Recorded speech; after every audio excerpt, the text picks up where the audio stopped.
The golden chamber of the Galactic Council was built to make visitors feel small, a ring of shining tiers around a floor of white stone veined with silver. Banners of 100 empires hanging from a ceiling so high the eye needed time to find it. And at the very center, a holosphere of the galaxy turned slowly like a patient clock, blinking with contested borders and pale blue trade routes that looked harmless from a distance and cruel up close. The room hummed with translation fields and quiet power, with the soft tick of cameras that floated like glass insects to drink every word, every gesture, every smile. Delegates filled the seats with glittering armor and silky robes and skin like metal and crystal, faces painted, crests raised, fins folded, each voice slick with old victories and new fear held tight behind polished teeth. They had come to sign a peace treaty their grandchildren would be forced to memorize, and they had come to enjoy the theater of it.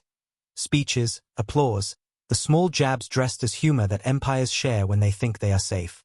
Humanity sat at the far end of the longest table, a calm island at the edge of the tide, Admiral Kane in midnight uniform, broad-shouldered, quiet-eyed, hands still on the table's cold surface, Ambassador Ilara to his left, sharp lines, steady breath, a face trained to show nothing and therefore able to show anything when it mattered. Behind them a small team of aides sat straight and silent, pens still, screens dark, not a whisper among them, as if they were listening to the room the way hunters listen to wind through dry grass. The council speaker rose, his robe a cascade of gold, his voice amplified to a honeyed thunder by the hall's chorus walls. He spread his hands at the galaxy in the holosphere and smiled the practiced smile of someone who likes the taste of his own words. "At last we meet for peace," he said, and the chamber answered with soft applause. "At last we remember that iron breaks and rivers flow and that we must choose what we leave our children, ruins or bridges." The metaphors marched by, elegant and empty as polished shells, and the delegates nodded in time. He praised cooperation, he praised restraint, he praised the courage of empires who had set down the sword, and then, as if a script required a villain for the second act, his eyes found the human table and his smile did not reach them. "Of course," he purred. "Some species are new to the demands of civilization, some carry intense feelings." The room caught the cue and a light ripple of laughter ran around the circle. "Some are quick to heat and slow to heal, yet the council is generous. We welcome even the passionate to our peace." More laughter, bonding through insult, and on 100 worlds the broadcast put captions beneath his words like pearls under a knife. "Humans too emotional, humans too violent, humans must be watched." Admiral Kane did not blink, Ilara did not look away, the aides did not twitch. Silence pooled around the human table like still water in a storm. And because silence makes insecure people itch, the speaker pressed, "Ambassador Ilara, perhaps you would like to reassure the assembled leaders that Earth truly understands the terms. No strategic expansion without council consent, no unilateral action in disputed sectors, no independent defense grids that cannot be audited. I know your species values freedom, but freedom is safest when held in careful hands." The last phrase landed like a soft slap. A few delegates chuckled too loud. The cameras drifted closer to catch the human flinch that never came. Ilara rose with the controlled grace of someone standing to end a conversation, not extend it. Her palms rested lightly on the table's edge. Her voice entered the translation field warm and clear and impossible to ignore. "We understand the terms," she said, simple as water. "We also understand their shape." She let the sentence breathe, let the echo die. "Your peace requires us to kneel so you may feel tall." The chamber stiffened, and somewhere in the fourth tier a thin laugh died in a throat. "If peace means kneeling," Ilara continued, "we decline." She did not raise her voice, she did not strike the table, she did not list grievances or crimes or history buried under polite stone. She simply gave the room a shape to look at and then stepped away from it. Gathering her folder that contained nothing she needed, turning without haste, Admiral Kane stood with her. Their aides stood. Their chairs moved back without scrape or rattle, a choreography rehearsed long before this day, and together the human delegation walked toward the exit with steps that did not hurry and did not ask permission. The cameras chased them, hungry for a flinch from the back, a shoulder twitch, a glance. They got none. The doors opened like held breath and closed like a verdict. The room stayed quiet for a heartbeat, two, then released itself in laughter that came too fast and too loud, relief disguised as humor.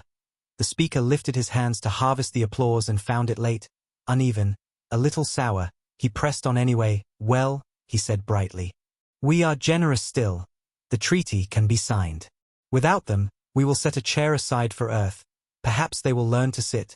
Again the laughter, again the flash of teeth, and the holosphere dimmed as the clerk of peace projected the treaty for the ceremonial signatures.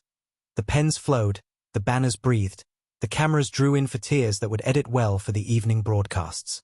Far above the chamber, in a secure orbit array where feeds squeezed through filters like wine through cloth, a soft-toned operator frowned at a quiet corner of the screen. Control, she murmured. I'm losing cooperative defense telemetry from Sector 3. Her partner didn't look up at first because feeds cough all day. Packet loss. No, sir, she said, voice thinning, handshake withdrawn. On another screen a second light went gray, then a third. Control, cooperative relays in 9 are departing. The word felt wrong and therefore correct. Explain departing, her partner asked, bending closer now. Fleet signatures, human origin, shutting down shared beacons and leaving their posts. A third officer rolled his chair over, fingers flying across a panel. Cross-check with public track.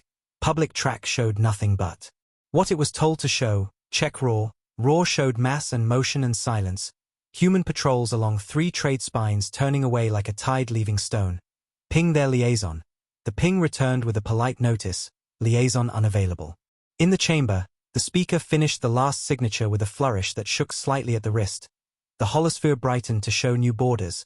The applause climbed a step, and into 1,000 living rooms went the image of powerful people smiling. Out of 1,000 military consoles went an older image of small icons going dark, dark, dark. Admiral Kane and Ambassador Ilara moved through corridors too ornate for function, followed by aides whose training held even as their pulses ran. The council guard watches them from behind friendly eyes and counted the distance to their hands, to their throats, not because they would act, but because training lives where panic might. Ilara did not look left or right. Kane lifted his wrist once as if checking time, and his pulse sent a coded breath down a buried channel that did not use council air. From Titan to Ceres to the cold bones under Europa a phrase woke and walked. End courtesy posture. Execute withdrawal clean. On the lunar side of Earth a command room breathed like a heart under glass. Screens held the slow lines of space traffic, the quick lights of near defense, the ghost soft glyphs of the things no one but humans could see. Director Imoni stood beside the rail with a hand on the cool metal and watched dozens of blue triangles lean away from shared beacons in a dance that looked like leaves picked up by an old wind and in fact was 1,000 small engines choosing to go home. Any contact? She asked. Her duty officer shook his head. Council channels trying a dozen registers. No code. Acknowledge receipt of their concern. She said, do not reply. She did not smile. She did not frown. She watched the map as if it were a sea and ships were her children coming out of weather. Admiral Kane's voice reached her through the room's bone. Walk out complete, he said. His words stripped of anything you could pin to a court later. Proceed, she said. And the map agreed. Aboard the human embassy shuttle gliding from the capital ring to the transfer gate, Ilara sat with her hands folded and let the rattle of the docking arms pass through her like a low note under music. Across from her an aide named Corin watched her with the stare of young people who need something certain to stand on. He said quietly. The speaker's feed is calling our exit a tantrum. Ilara's mouth tilted a degree. Let them name the weather, she said. We are the tide, Corin. Looked down, looked up again. Did you mean to say that line? He asked. If peace means kneeling. Ilara turned one palm as if measuring weight in the air. Yes, she said. I meant it for the delegates, and for the cameras, and for the ones at home who know what it costs to be calm, and for the ones out there who forgot what?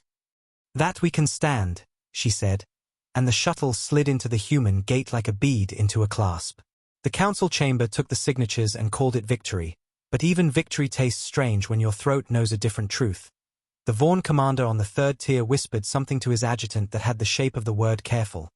The insectoid Kalath delegate pressed his mandibles together until they clicked. The aquatic envoy from the rim adjusted her breathing mesh with hands that shook. A crystalline scholar turned her head to watch the door where the humans had gone and thought of notes in an old book she had been told not to read. Somewhere in the cheap seats a junior reporter felt a story stand up and put on its coat. The first public sign came not as an explosion but as an absence. A convoy out of the Perseid seemed pushed into a corridor it had shared with Earth patrols for 12 years and found the corridor suddenly longer. The pirates that used to think twice thinking once. Then thinking they were hungry, the convoy signaled for the usual escort handshakes and the handshakes did not come. Then the pirates did. This is the part of the story where you expect tragedy, and the camera caught swarms and angles. And fear, but a minute into the rush the pirate engines hiccuped and died and their weapons turned to pretty lights that did nothing. And the convoy rolled on past bodies that still breathed inside ships that could not move. And nowhere in the frame was a human ship. Somewhere a merchant captain whispered thank you to an empty channel. The second sign came inside a council server where a young systems engineer with good posture and a problem-solver's mind hunted an error that would not be hunted. A shared diagnostic for joint defense grids returned a null. Not because the grid had failed but because the human portion of it no longer existed in the space where the council could count. The engineer ran trace after trace until his hands cramped. He found footprints that looked old and new at once, elegant and rude at the same time. He reported up the chain and the chain sent back silence patched with the word temporary. He saved a copy of the trace and later, at home, looked at it again with his partner beside him. What does it mean? She asked. He answered with a laugh that was not a laugh. It means they were carrying the table and we thought the table was the floor. The third sign did not go public because it happened where public doesn't fit. In a small room behind a larger room the council's inner military talked about escorting the treaty with a demonstration and a staff officer who had written 2 histories before joining staff said, very quietly, "Do not send ships near Sol this week." Why? His superior said. The officer looked at his hands. Because the last time a species laughed at a human walkout, the next week we learned new words for loss. The superior smiled a superior's smile and told the officer to fetch coffee for people who were not listening to him. The officer fetched coffee, then sat in a stairwell and tried to remember the old story he had read in the restricted stacks about an empire that forgot to bow at the right time. In the transfer corridor between rings, Ambassador Ilara's team moved through customs made polite for television. An official with a crest heavy with pins read a prepared line about regret and mutual understanding. Ilara signed the departure ledger with a pen that transmitted nothing and therefore could be trusted.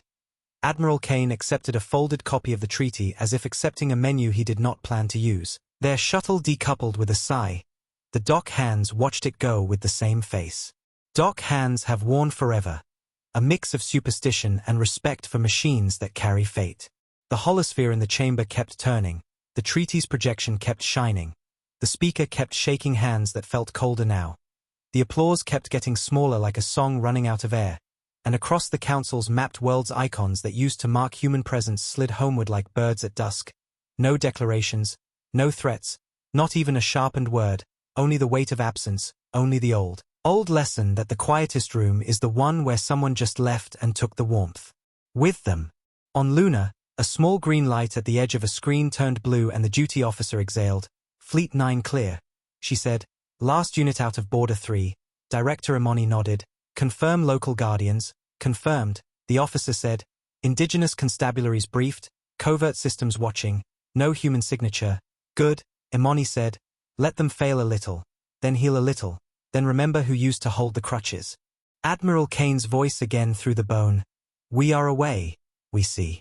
You, Imani said, welcome home.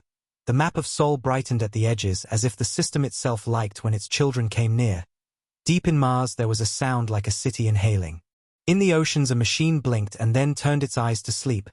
On the far rim of the Kuiper a small satellite that had not spoken in a while whispered 2 words to another. Standby. The council broadcast labeled the day as a triumph, and many believed it because belief is easier than doubt when you have a schedule to keep. But on transport platforms and in factory canteens and at kitchen tables where families eat while the galaxy talks at them, someone always pressed pause at the moment the human delegation walked out and watched it again because the way they moved said something you feel in your knees. On a cargo barge in the rim a mechanic with grease on his knuckles said to the ceiling, something's coming. On a school world a teacher turned off the news and told her class the story about the wolf who smiled and went back to the woods and the village that celebrated and then learned what a quiet forest can mean. On the council's security deck a colonel told his aide to draft a plan called contingency. Courtesy, and then changed the name to something the speaker would like. Night settled on Halion Prime like velvet pulled over a lamp. The council's towers threw long gold lines across the plazas. Music leaked from restaurants that only serve winners. A storm front gathered in the upper atmosphere with the lazy pleasure of weather over a rich city. And in a room lined with the flags of species that call themselves ancient, Ilara's empty chair sat at the end of a long table like the open mouth of a trap. The speaker stood alone for a moment and touched the back of that chair as if it might teach him something. It taught him only the balance of polished wood. We will proceed. He told the room that wasn't there. We will proceed without them. Outside, a cluster of little observation drones drifted like seeds on a light wind. Their lenses turned toward the human gate, their feeds hungry, and what they sent home was nothing but ordinary traffic, because the extraordinary had decided to be elsewhere. In the hours that followed, the council signed a dozen subclauses, took 100 pictures, sent 1,000,000 words to 1,000,000,000 screens, and in the same hours, in the dark beyond the easy charts, ships without names folded space with the neatness of a seamstress. Old contracts ended without fuss. New ones began with a handshake no camera could see. The galaxy kept its theater and the humans kept their plans. And somewhere in the quiet at the edge of thought a sentence took root and grew like a tree in a crack in stone. If peace means kneeling, we decline. The first leaves of that tree reached the council in the only language the proud can hear. Consequences, not noise, and by the time they understood that Earth's fleets had not run away but had simply stopped holding up a ceiling the council thought was sky. The day was done. The signatures dry, the broadcasts archived, and the night, the long, patient human night, had begun to move. The laughter in the council chamber still echoed long after the humans were gone, bouncing off marble walls like ghosts of arrogance that refused to die. News feeds across 1,000 worlds played the same clip. Ambassador Ilara standing tall, saying the words no one expected, "If peace means kneeling, we decline." The clip looped endlessly, sometimes mocked, sometimes analyzed, always misunderstood. The alien empires saw it as weakness dressed as pride. But far beyond the council's reach, deep in the shadows of human space, the meaning was already clear. Humanity had not walked away from peace. They had simply stopped pretending it existed. On the Moon Defense Command, Admiral Kane stood before a projection of the galaxy. The council's new treaty lines shimmered in bright gold, but large gaps had appeared where human fleets once stood. Trade routes flickered with alerts, unprotected, unstable, vulnerable. Around the Admiral, senior officers from Earth's colonies sat in silence, their faces lit by the cold blue glow of the hologram. "They think we've withdrawn in anger," Kane said, voice calm, steady. "They are wrong. We've withdrawn in preparation." Commander Rain, his intelligence chief, leaned forward. "We're cutting off half the galaxy's infrastructure with this move. Energy, transport, communication, they'll all collapse within a week." "Good," Kane said. "Maybe they'll finally understand who kept their stars spinning." On the far side of the room, Ambassador Ilara appeared on the holographic link. She looked tired but composed, her uniform sharp, her voice even sharper. "The Council is celebrating," she said. "They believe our walkout ended our influence.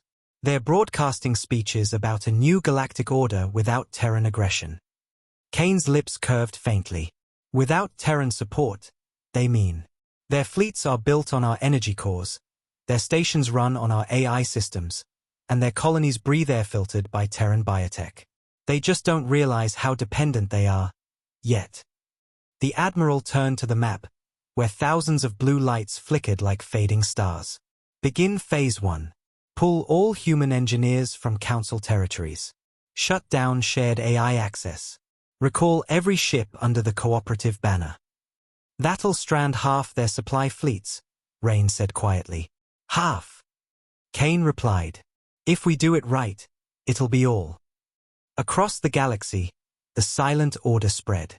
Human captains received coded transmissions hidden in routine messages.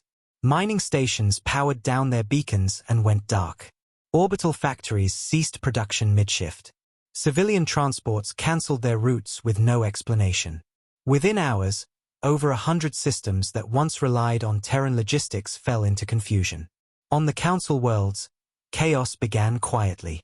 A single city on Dravik Prime lost its defense grid and blamed solar interference. A research station near the Kalath frontier shut down when its Terran coolant system stopped responding. None of it looked intentional, until the numbers grew. 50 worlds. 100. 1,000. On Virel Prime, the Council's capital, the Speaker paced his private office, tail lashing. "This can't be coincidence," he hissed to his aides. "They are sabotaging us." His advisor, a trembling amphibian scholar, adjusted his lenses. "Sabotage implies they touched the systems recently, sir. But the logs say everything is functioning, except the authorization codes. It's as if we were never permitted. Never permitted. The speaker's crest flared. They were part of the council for centuries. Yes, the advisor said softly. And in that time, they built everything. Perhaps too well. The speaker slammed a clawed hand on the desk. Send envoys to Earth. Demand they restore operations. We already did, the aide whispered. They replied with a message, we've concluded our cooperation. The council is free to operate independently. The speaker stared at the message, reading it twice. Free to operate independently. It sounded generous. It wasn't. On the human side, the withdrawal unfolded like a quiet storm.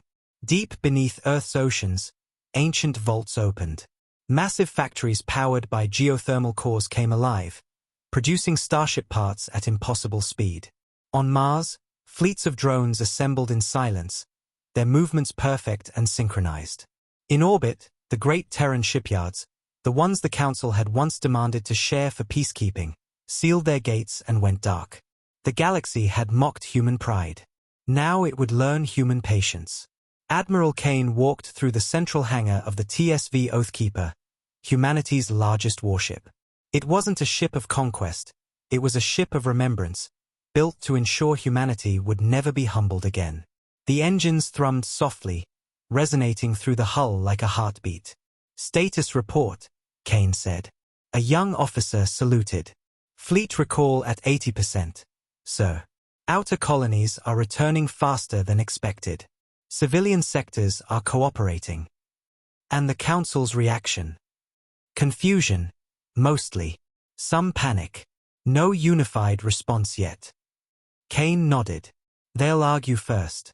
Always do. Let them. Far beyond, on the edge of the Milky Way, Council fleets scrambled to maintain control. Without human oversight, navigation grids flickered and failed. Trade convoys vanished into uncharted space. Automated systems ignored commands, waiting for codes that no longer existed. In the council chamber, voices rose in fury. They can't just walk away, shouted a reptilian warlord. The treaty means nothing if they won't sign it, screamed another. The speaker slammed his staff down. Then we force them back. With what? Asked a quiet voice from the corner. It was the Vaughn general, Dravik Tor, the same who had laughed at the humans during the summit. His eyes now looked hollow. Their fleets are gone, yes, he said slowly. But tell me, where did they go? Do you know? The chamber fell silent. Dravik looked around. No one does. Our sensors show nothing. No warp signatures, no energy trails. It's as if they vanished into shadow. Then they ran, the speaker said. Dravik shook his head. No. They hid. And if they hid, it's because they're waiting for us to make a mistake. Across the chamber, nervous murmurs rose. Someone whispered, perhaps we should call them back. The speaker glared. You want to beg for their return? Better beg now, Dravik said quietly, than pray later. But it was already too late. On 100 worlds, the same message began appearing across communication networks, written in human standard script but translated into every known language. Peace requires honesty. You chose mockery. Now you will learn silence. Panic spread like wildfire. On trade stations, aliens scrambled to reroute power through outdated systems. On colony worlds, old rivalries reignited as factions blamed each other for the loss of Terran support. The galaxy that once laughed at Earth was now tearing itself apart trying to replace it. Meanwhile, on the moon, Ilara watched the chaos unfold through satellite feeds. They're unraveling, she said softly. Admiral Kane stood beside her, arms folded. They always do when the scaffolding's gone. They still think we're bluffing, she said. They think we'll come back once their markets collapse. Kane turned to her, eyes cold as the stars. Let them think that. The longer they believe they're in control, the harder the lesson will hit.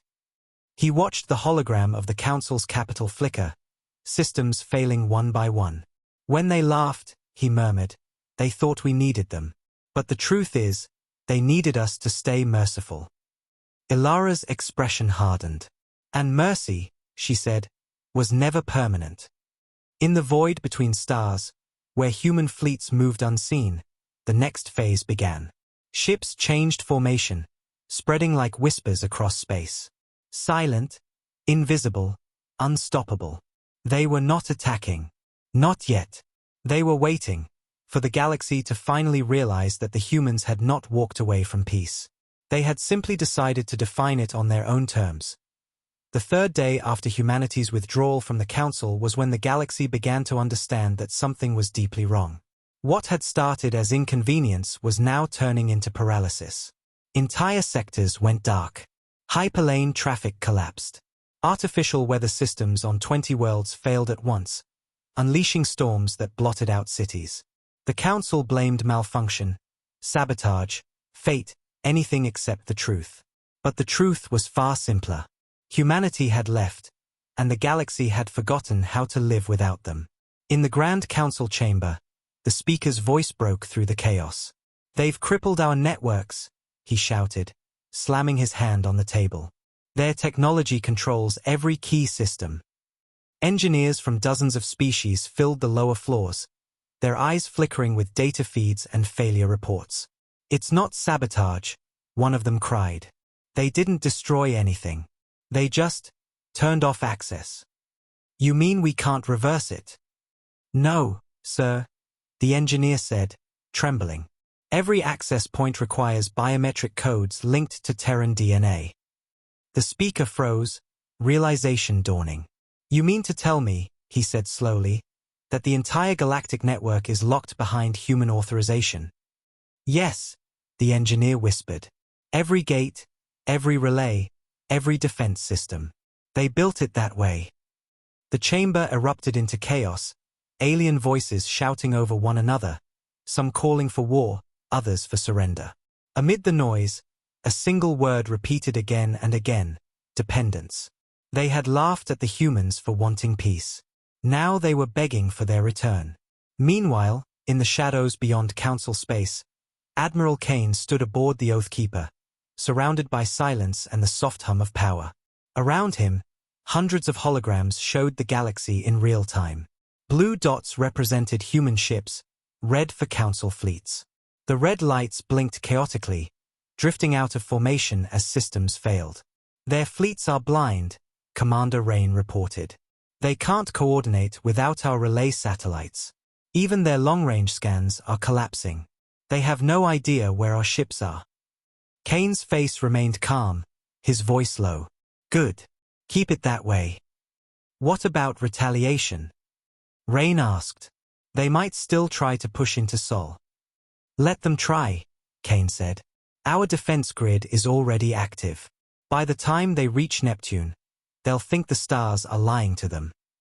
Across the galaxy, Council fleets prepared for confrontation, unaware that every ship they launched was already being tracked. Human reconnaissance drones, so small they could hide in cosmic dust, had infiltrated every major system long before the peace talks even began. The galaxy had mocked Earth's obsession with patience. Now they were learning what patience could build. In the Council's military hub on Virel Prime, General Dravik Tor stared at his blank screens in disbelief. "No telemetry," he demanded. His subordinates shook their heads. "Our entire detection grid went offline an hour ago, General. We've tried every protocol. It's like the data is being rerouted." "Rerouted where?" "To nowhere, sir. It just vanishes." Dravik's eyes darkened. "No," he growled. "It's not vanishing. Someone else is seeing it." He slammed his clawed hand on the console. "The humans." He looked up at the ceiling, as if the shadows themselves might be listening. "They are watching us." And he was right. On board the Oathkeeper, deep in the heart of the command deck, Admiral Kane stood before a vast circular projection. One by one, the Council's hidden operations appeared on the map, fleets forming in secret, colonies building weapons, stations stockpiling fuel. "They still think we can't see them," Kane murmured. Ambassador Ilara joined him, arms crossed. "Of course they do," she said. "Arrogance is the last thing to die." And we'll let it die slow, Kane replied. Keep all Terran ships on passive mode. No engagements. Not yet. Let them realize what silence costs. Ilara studied the map, her eyes narrowing. Do you know what they're saying on the council channels? They're calling us cowards. They think we left because we couldn't face them. Kane gave a faint smile. Then let them keep thinking that. The longer they believe we're afraid, the longer they'll underestimate what's coming. Outside the viewport, Earth's hidden fleets drifted like shadows against the stars. Colossal dreadnoughts and carriers moved in formation, each one cloaked by technology so advanced it didn't just hide light. It erased its own existence from time-space readings. The galaxy thought humanity was retreating. In truth, humanity was positioning. On the rim of known space, a small council patrol ship picked up a faint signal, a soft pulse of energy from the void. Could be a human distress beacon, said the young helmsman. The commander frowned. Out here? That's impossible. Should we investigate? Do it. The patrol ship turned, engines whispering as it followed the faint beacon. The signal grew stronger, pulsing rhythmically like a heartbeat. Then the stars around them shimmered. One by one, shapes emerged from the dark, vast metallic silhouettes that dwarfed the patrol ship like mountains rising from fog. The commander froze. Those aren't distress beacons, he whispered.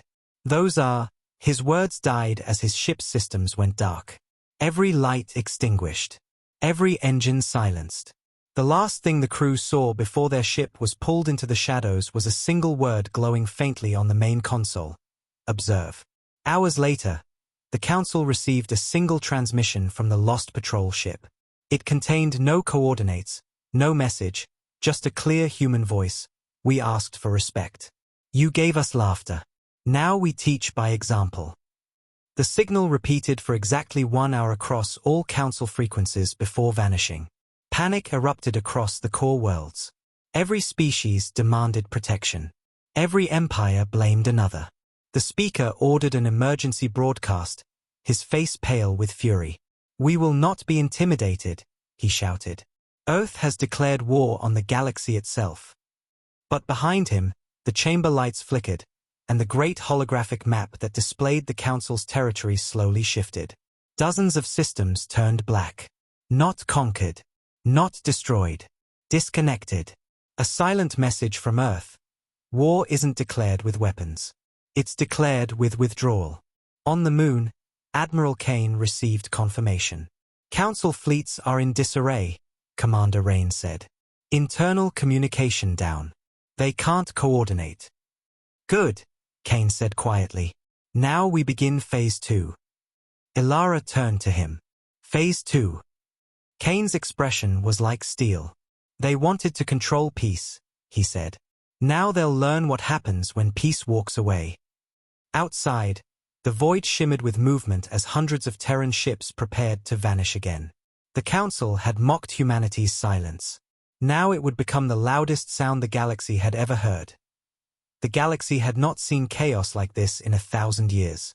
The day began with silence, no trade signals, no patrol reports, no Council transmissions. By midday, silence had turned into panic. The great communication web that linked every world began to fracture piece by piece. Worlds once thriving with commerce now stood still, their skies filled with drifting cargo ships that had lost navigation.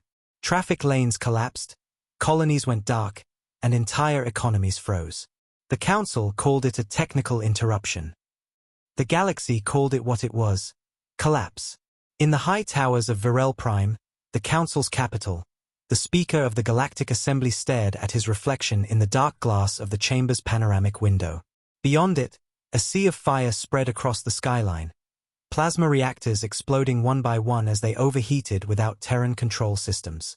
Get the engineers, he barked, his tail lashing in panic. Stabilize the grid before the entire city burns. We've tried, sir, shouted an aide. The reactors are locked. They're following Terran safety protocols. We don't have access. The speaker turned sharply, eyes blazing. Then override the protocols. We can't. They're asking for a code we don't have. Terran clearance level only. The speaker froze. He had heard those words too many times in the past 2 days. Every system they relied on, their ships, their stations, their very infrastructure, answered only to the humans. It was supposed to be a guarantee of stability. Instead, it had become a choke chain. How long before the outer colonies fail? He asked. The aide's voice broke. They already have, sir. The outer ring worlds report full power loss. Their food processors and water systems, they're shutting down one by one. The speaker gripped the edge of the table, claws scraping against the metal. And Earth. Silent. Meanwhile, across the stars, humanity watched. From the command deck of the Oathkeeper, Admiral Kane stood before a wall of holographic screens. Each one showed a different system in freefall. Council fleets stranded without power. Entire planets begging for help through emergency beacons that went unanswered. Commander Rain turned from the console. We're receiving over 6,000 distress calls per minute. Civilian worlds, trade colonies, military stations, they're all requesting Terran assistance. Any messages from the Council itself? Kane asked quietly. 3 so far. They're demanding we restore access immediately. They claim we're violating the Galactic Charter. Kane almost smiled.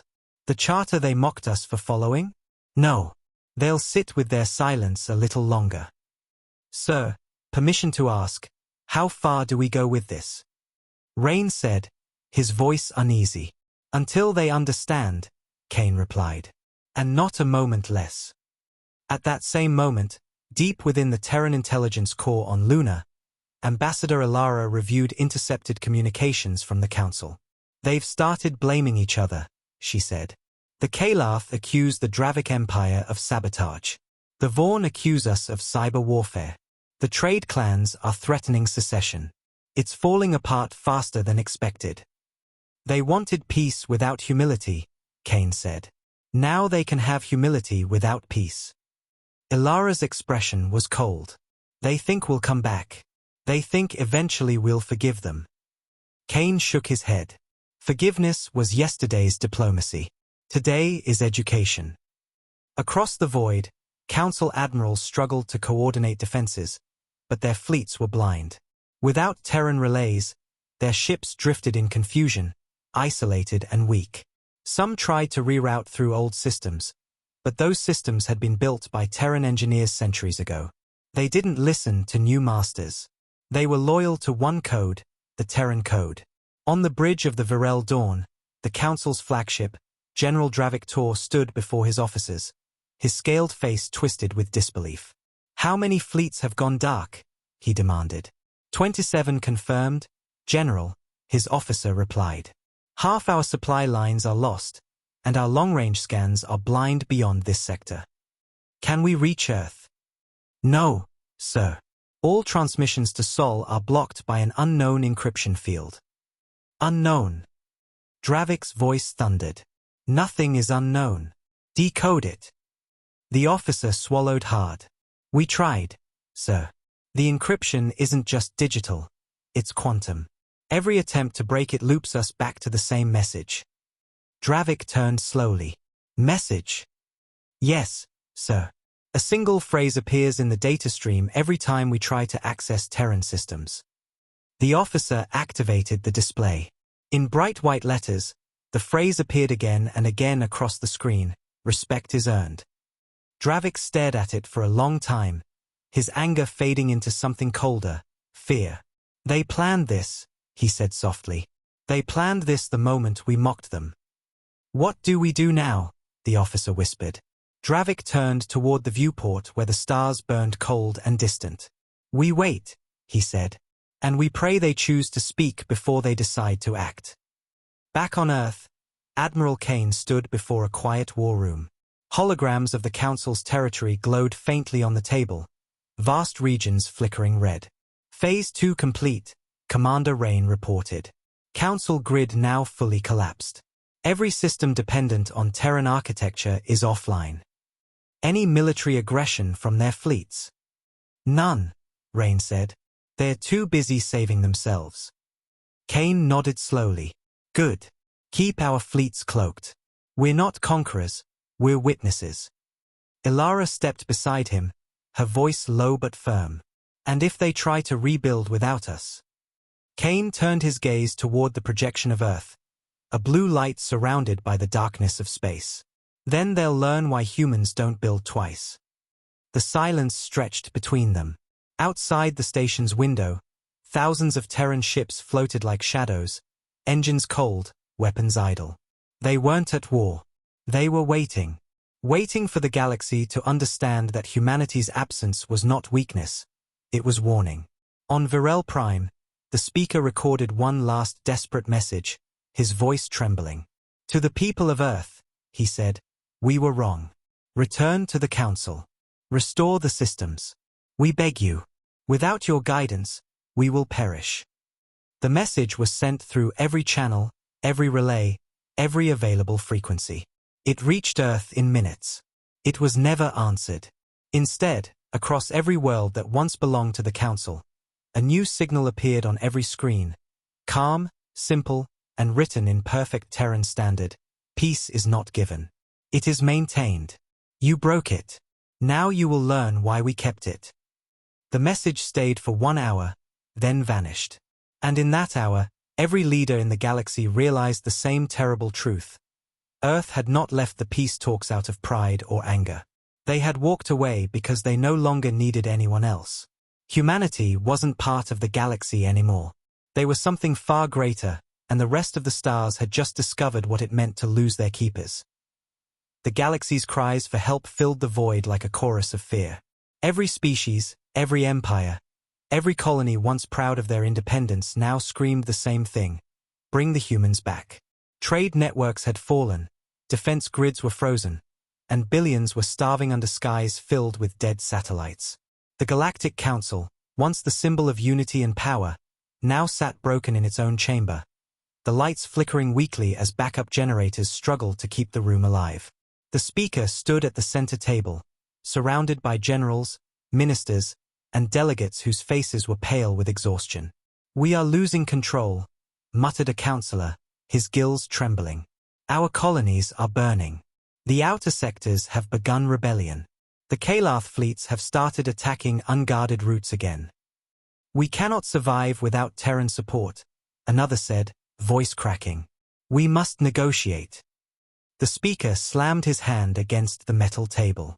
Negotiate with whom? They do not answer our calls. They do not send ambassadors.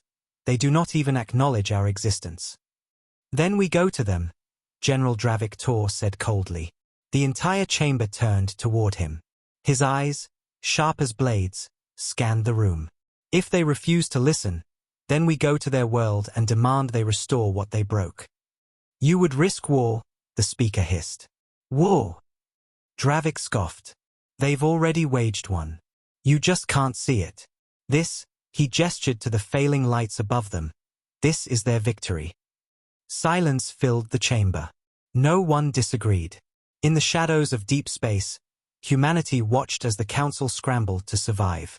Admiral Kane stood on the observation deck of the Oathkeeper, arms crossed, his gaze fixed on the distant cluster of failing star systems. Commander Rain approached, holding a data pad. Reports confirm the Council has mobilized a fleet towards Sol, he said. 20 ships, mixed races, heavy armament. Kane nodded slowly. Predictable. Pride always chooses confrontation before comprehension. Orders. Do nothing, Kane replied. Let them come. On Mars Command, Ambassador Ilara received the same report. Her voice echoed softly through the chamber as she addressed the human officers around her. The Council believes they're making a show of strength, she said. But what they don't realize is they're walking into an education. For centuries, they've measured power by fleet size and weapon count. Today, they'll learn power is control. In the Council fleet's flagship, the Virel Dawn, General Dravik stared at the blue glow of Sol ahead. Maintain formation, he ordered. We'll enter their system with caution. No aggression unless provoked. His second-in-command frowned. Do you think they'll fire on us? If they do, Dravik said, it'll be the last thing we ever see. The closer they came to the human system, the stranger things became. Navigation systems flickered, coordinates drifted, and ship sensors began to display false readings.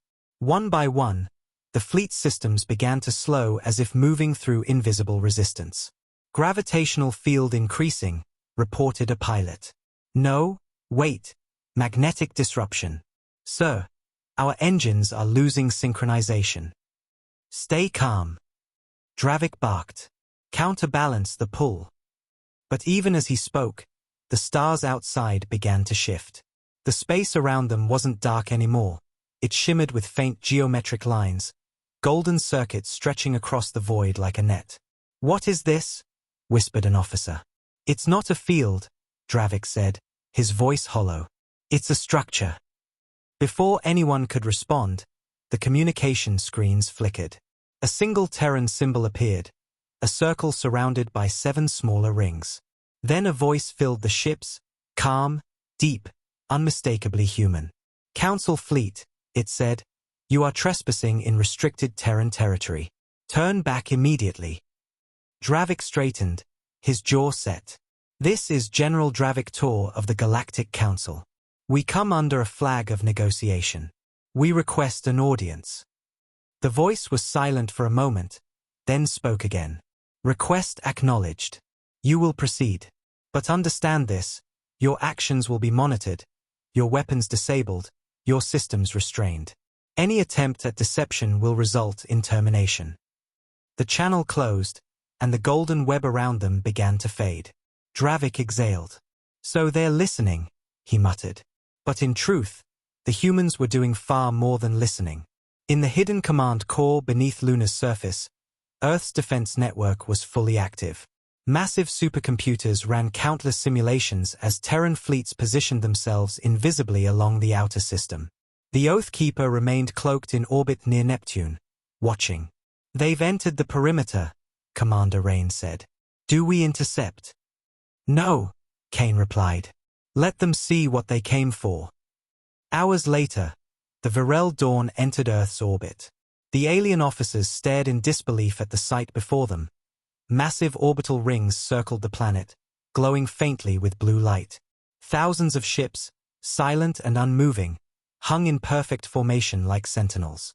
Cities on the surface gleamed like constellations. It wasn't a planet of war, it was a fortress of peace. They said humans were primitive, one officer whispered. They lied. A transmission opened again, this time from Earth itself. The screen filled with the face of Ambassador Ilara, her expression calm but her eyes cold. General Dravik Tor, she said. You stand before Earth. Speak. Dravik took a breath. We come in peace, he began. The galaxy is collapsing without your aid. We request that humanity restore access to the shared systems. Restore. Ilara repeated softly. Those systems were ours. You mocked us for maintaining them. You said the galaxy no longer needed Earth's oversight. We simply granted you that freedom. We were wrong, Dravik admitted. The Council was wrong. For a moment, silence filled the room. Then Ilara leaned closer to the screen. Wrong doesn't undo arrogance. Wrong doesn't undo centuries of condescension, exploitation, and mockery. Then what will? Dravik asked. What must we do for peace? Ilara's eyes narrowed. Peace? She echoed. You already had it. You just didn't know who kept it alive. She turned away from the screen, her voice calm. You'll have your answer soon. The transmission ended. The alien fleet floated in silence above Earth, unsure whether to stay or flee. Then, slowly, every human warship turned its engines on. The stars lit up one by one, as thousands of Terran dreadnoughts, carriers, and cruisers aligned perfectly, forming an unbroken wall of light. Dravik's heart sank. It wasn't a fleet, it was a warning. A voice echoed through every ship once more, this time with chilling finality. You sought peace through dominance. We sought peace through strength. You called us weak for showing restraint. You mistook patience for fear. Now you see the difference. The fleet of Earth didn't fire. They didn't need to. The sight alone was enough to break the galaxy's pride. Dravik fell to his knees, whispering to himself, "They never left peace behind. They were peace all along." As the alien fleet turned away, retreating back toward Council space, one final transmission came through from Earth. 3 words, simple and unyielding, Lesson 1 complete. When the Council fleet limped back from Sol, the entire galaxy watched. Their ships were battered but untouched, not from battle, but from realization. No shots had been fired, yet the defeat was absolute. Across the stars, the footage of Earth's silent armada spread like wildfire. Thousands of Terran warships aligned like a wall of judgment, their engines burning with pale blue light. For centuries, the galaxy had spoken of human unpredictability with disdain. Now, they whispered about it with fear. On Virel Prime, the Council's capital, the speaker held an emergency session in the main chamber. The atmosphere was heavy with humiliation. The delegates from 100 worlds argued loudly, their words clashing like weapons. "We cannot live like this," one shouted. "They hold the galaxy hostage."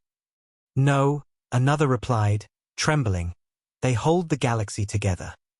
General Dravik Tor stood in the center of the chamber, silent as the chaos roared around him. When he finally spoke, the room fell quiet. "You have all seen what I have seen. Earth is not a planet. It's an empire hidden in restraint. Their fleets are endless. Their silence is deliberate. They didn't destroy us because they didn't have to." His words echoed across the hall, silencing even the loudest voices. "Then what do you suggest?" the speaker asked bitterly. "Surrender." "No," Dravik said. "Understanding." The speaker's eyes narrowed. "You think they'll negotiate?" "No," Dravik answered softly. "They'll teach." Meanwhile, in the void of space beyond the Council's reach, humanity moved with precision. On board the Oathkeeper, Admiral Kane watched holographic projections of the galaxy. Every Terran fleet was in position, silent, hidden, untouchable. Commander Rain stood beside him, eyes fixed on the glowing red clusters of the Council worlds. "They've stopped fighting each other," Rain reported. "Most of the colonies have fallen back under Council authority, but they're weak. No unity, no trust." "They've learned the cost of arrogance," Kane said. "Now let's see if they've learned the value of peace." Ambassador Ilara entered the command deck, her uniform pristine, her face unreadable. "The Council sent another transmission," she said. "They're begging for an audience, claiming they're ready to rebuild cooperation under new terms." Kane raised an eyebrow. "Their terms or ours?" "They say mutual respect," Ilara replied with a smirk. "Meaning they still think we're equals." Kane looked out at the stars. "They'll understand soon enough." A low hum filled the room as the ship's AI projected a new alert. A Council fleet had entered a neutral zone, armed and nervous. Kane frowned. "They are testing us," he said. "They want to see how far they can move before we respond." Ilara nodded. "Should we show them?" Kane turned slowly. "Not yet.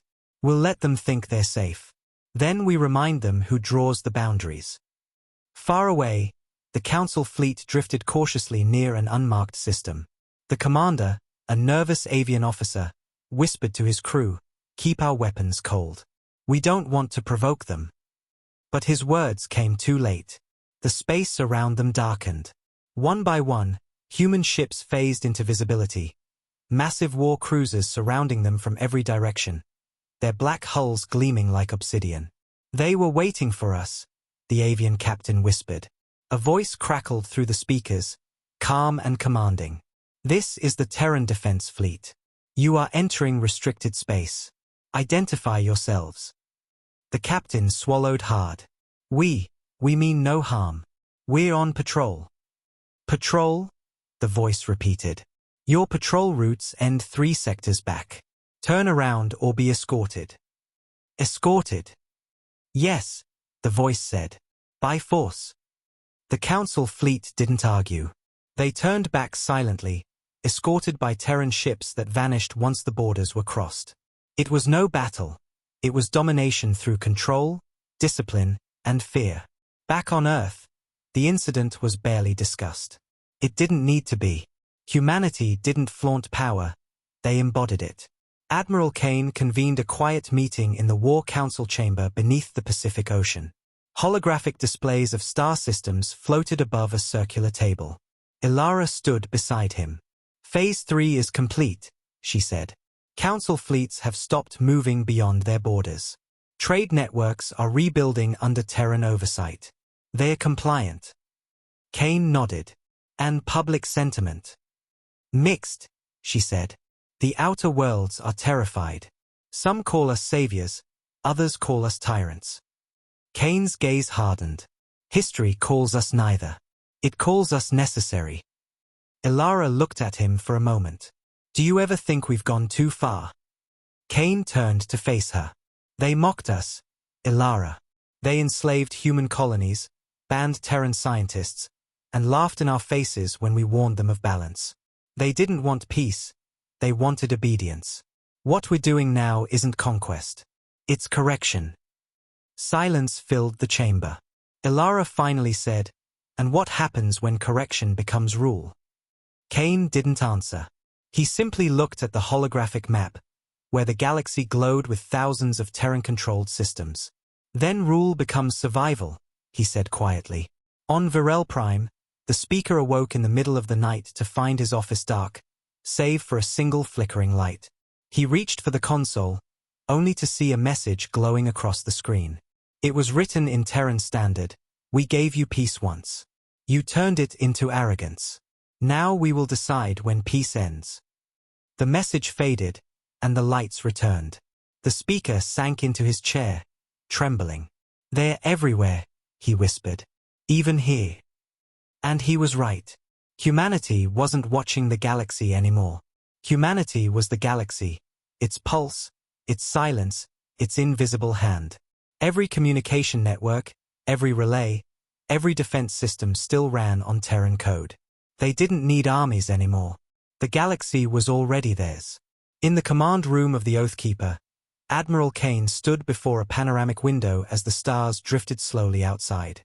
They thought walking away meant surrender, he said. But walking away was the beginning. Commander Rain looked up. "Sir, what now?"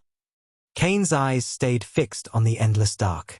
"Now," he said, "we show them what real peace looks like, when it's no longer a choice." Outside, the Terran fleet moved in silent formation, vanishing into the void like ghosts of judgment. The galaxy thought humanity had left peace behind.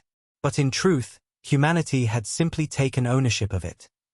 The galaxy was quiet, but it was not the quiet of peace. It was the quiet of fear. Weeks had passed since the Council fleet's humiliation at Sol, and yet the echoes of that encounter still haunted every world. Trade lanes reopened only under Terran supervision, their ships shadowed by invisible escorts no one could detect but everyone felt. Messages between planets carried a subtle latency, delayed just enough to remind every leader who controlled the flow of information. Across the galaxy, children whispered about the humans, not as friends or enemies, but as legends, guardians or gods, depending on who you asked. On Virel Prime, the Galactic Council gathered once again, though the chamber that once overflowed with noise now sat in eerie silence. The speaker, once proud and fiery, looked older, his eyes dimmed by sleepless nights. "We are not governing anymore," he said bitterly. "We are surviving." The delegates shifted uneasily. "Then we must act," said a pale, insectoid diplomat from the Arix Dominion. "We can't live under their shadow forever." "You speak of rebellion," the speaker asked coldly. "Rebellion against what? They do not occupy us. They do not threaten us. They do not even speak to us. Yet every breath we take depends on them." The diplomat hesitated, mandibles twitching. "Then what are we now?" The speaker's gaze hardened. "Subjects." The word hung in the air like poison. Far above them, humanity watched. On board the Oathkeeper, Admiral Kane stood on the command deck as a vast holographic map of the galaxy rotated slowly before him. Every major world, station, and relay glowed faintly, each one linked by Terran code. Surveillance grid reports no significant unrest, Commander Rain said. The Council is restless, but not foolish enough to act. They're afraid to even move ships without clearance. And they should be, Kane said quietly. Fear keeps them predictable. He turned to Alara, who stood by the observation window, watching the planet Earth spin below. Have they made another request for contact? Yes, she replied. They've sent 12 diplomatic appeals in the last 3 days, all begging for a direct audience. And our response? Silence, as ordered. Kane nodded. Good. Let silence be their lesson. Alara looked at him, her expression unreadable. Do you think we've made our point? Our point. Kane's eyes met hers, sharp as glass. No, Alara. Our point isn't made until they understand that peace was never their gift to us. It was ours to them. Deep within the Terran archives, a fortress buried beneath the Pacific Ocean, supercomputers processed every Council transmission, every intercepted message, every flicker of rebellion. A young technician frowned at her screen. Sir, one of the Council's border worlds is building military stations again. They are reactivating an old weapons network. The room went still. The senior officer glanced at the feed. Authorize observation, he said. Deploy a shadow fleet. No engagement unless provoked. Within hours, an entire planet was surrounded by invisible Terran warships. No lights, no broadcasts, just silent observation. When the alien engineers realized what was hovering above their skies, they abandoned the project immediately, leaving their half-built station drifting empty in orbit. The next morning, the Council received a single message from Earth. You're alive because we allow you to be. The message wasn't signed, but everyone knew who sent it. On the Oathkeeper, Admiral Kane received the report with quiet satisfaction. They are testing the leash, Commander Rain said, and finding it still tight. Kane smiled faintly. Good. Let them pull once in a while. It reminds them who holds the chain. And if they pull too hard? Rain asked. Kane's voice dropped to a whisper. Then we remove the chain entirely. Meanwhile, on Virel Prime, panic spread through the Council. The Speaker convened a secret session, attended only by the highest-ranking officials.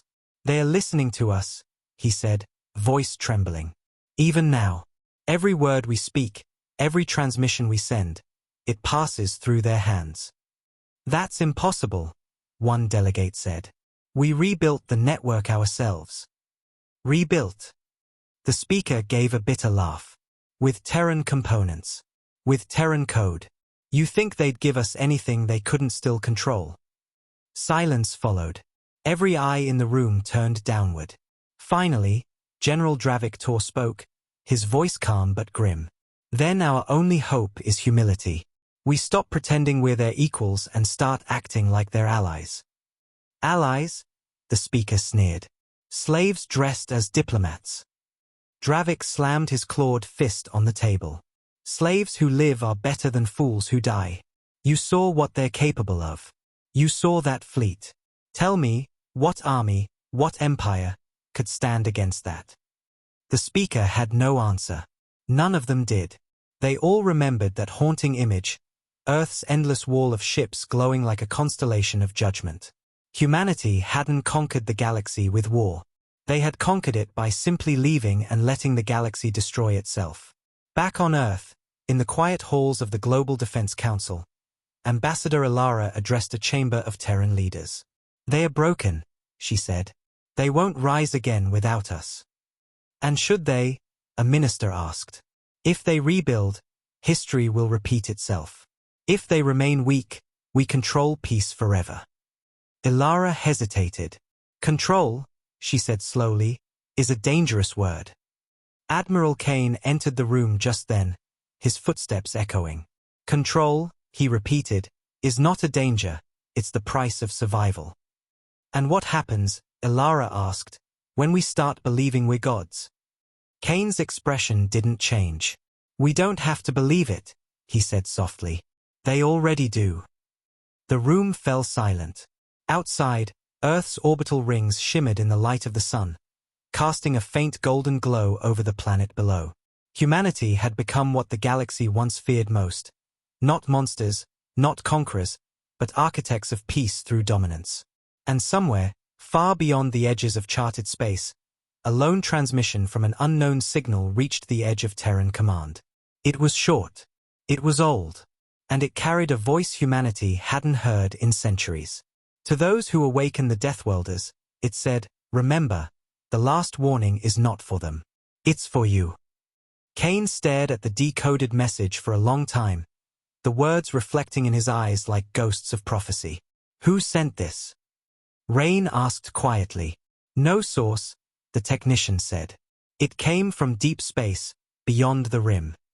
For the first time in years, Kane said nothing. The silence that followed wasn't the silence of command. It was the silence of uncertainty. Humanity had taught the galaxy fear. But now, something was whispering that perhaps even humanity still had something left to fear. The stars were silent again, but this silence felt different. It wasn't the peace humanity had enforced. It was something deeper, older, like the galaxy itself was holding its breath. Weeks passed since the mysterious transmission reached Earth's defense network, and though no one admitted it aloud, the message haunted every commander in Terran space. "The last warning is not for them. It's for you." Those words echoed in the war rooms, in the data vaults, in the dreams of men and women who once believed humanity had nothing left to fear. On board the Oathkeeper, Admiral Kane stared at the holographic projection of the galaxy. It glittered like a sea of blue and red lights, human systems glowing bright, council systems dim and trembling. Yet far beyond the galactic rim, something stirred. A small anomaly, a faint, repeating pulse of energy, blinked in the void. "It's the same signal," Commander Rain said quietly. "Origin point shifting every hour. It's not random, it's moving." Kane's eyes narrowed. "Alive." "Maybe," Rain said. "Or controlled." Kane didn't speak for a long moment. Then he said, "Send reconnaissance." No engagement. Within minutes, a squadron of Terran stealth probes vanished into deep space, leaving no trace. As they traveled, their sensors recorded something impossible. Structures floating between the stars, not built of metal or stone, but of light itself, ancient and immense. The probe sent back one final image before transmission cut off. A colossal ring, half buried in darkness, larger than any planet. Etched across its surface were the same words as the warning message, "Do not awaken them." The Council, still crippled and paranoid, had caught fragments of the same transmission. On Virel Prime, chaos erupted once again. "It's the humans," shouted a delegate. "They've found a new weapon." "No," General Dravik said, voice low and grim. "This isn't them. They're afraid." "Afraid?" the speaker mocked. "The humans? They fear nothing." Dravik leaned forward. "Then why are they silent?" The speaker froze. For the first time, there were no insults, no mockery. The chamber fell into uneasy quiet. Meanwhile, on Earth, Kane stood before the Council of Command. The room was dim, the walls lined with glowing tactical displays. "We're picking up signs of an ancient network, possibly older than any known civilization," he said. "It's expanding into Terran-monitored space." Ambassador Ilara sat at the opposite end of the table, her voice soft but tense. Could it be connected to the original warning, the one the ancient empires left before they vanished? "If it is," Kane said, "then maybe we were never the ones they were warning against." The words sank deep into the silence. For the first time, humanity, masters of the galaxy, architects of fear, felt small. But fear did not paralyze them. It sharpened them. Kane turned to the room. "Double the fleets on the rim. Activate orbital defense grids across all colonies. No unknown transmissions go unanswered." "And if it's something stronger than us?" Ilara asked. Kane looked at her, and his voice was steady. "Then we learn what the galaxy learned about us. You don't fight humanity, you survive it." Across the galaxy, human fleets mobilized. From Mars to Titan, from Luna to the outposts near Proxima, dreadnoughts powered up, cloaked ships drifted into dark zones, and communication relays aligned to monitor the anomaly. The galaxy watched in terrified awe. For the first time, the Council's fear turned to desperate curiosity. If even Earth is afraid, one alien diplomat whispered, then what is coming? In the depths of space, the first Terran scout ship approached the ancient ring. Its captain, a veteran of the human colonial wars, whispered as the sensors lit up. There's something alive in there. The transmission broke with a sound like thunder. Across the Terran network, alarms flared. An unknown signal had piggybacked onto the communication line and spread across all systems. It wasn't a hack, not even an attack. It was a message, and it spoke in every language at once. You claim to bring peace, but peace is not yours to give. You were warned. Now learn why. Then every Terran fleet went dark for 13 seconds. When power returned, a single word appeared on every console: awakened. Back on Earth, panic rippled through command centers. We lost control of 32 monitoring outposts, a technician shouted. The outer defense grid is offline. Commander Rain slammed his hand on the console. It's spreading faster than light speed. It's rewriting our systems. Ilara's voice was calm but cold. Shut down every network link. Go dark, now. Within moments, Earth's communications grid disconnected from the stars, leaving the planet isolated. The vast Terran fleets drifted in eerie silence, their systems running on manual control. Kane stood at the observation deck, staring into the void where the anomaly had appeared. So it begins, he murmured. We woke something older than war. Ilara joined him. Do you think we can stop it? Kane didn't answer immediately. He just looked out at the galaxy, his galaxy, and saw the faint ripples spreading through space like cracks in glass. We taught them fear, he said finally. Now we'll learn what fear really means. For the first time in centuries, the galaxy stood united, not in peace, but in terror. The Council looked to Earth not as an enemy, but as their only hope. Across the stars, beacons lit once more, not of rebellion, but of desperation. Every species sent the same message, on every channel, to the same destination. Humans, help us. And deep within the heart of the Oathkeeper, Admiral Kane gave a grim smile. They finally understand, he said. Peace was never about ending war. It was about preparing for what comes after. Outside, a massive fleet formed, Terran ships and alien vessels side by side for the first time. The stars burned brighter, and in the distance, something vast stirred among them. The galaxy that once mocked Earth now clung to humanity like a lifeline. But as the shadow of the awakening spread, Kane whispered the words that would define a new age. They feared the wrong gods. Then the Terran fleet vanished into the void, heading straight toward the source of the ancient warning. Humanity wasn't retreating this time. They were going to meet whatever waited beyond the stars, and teach it, too, what happens when you disturb Earth.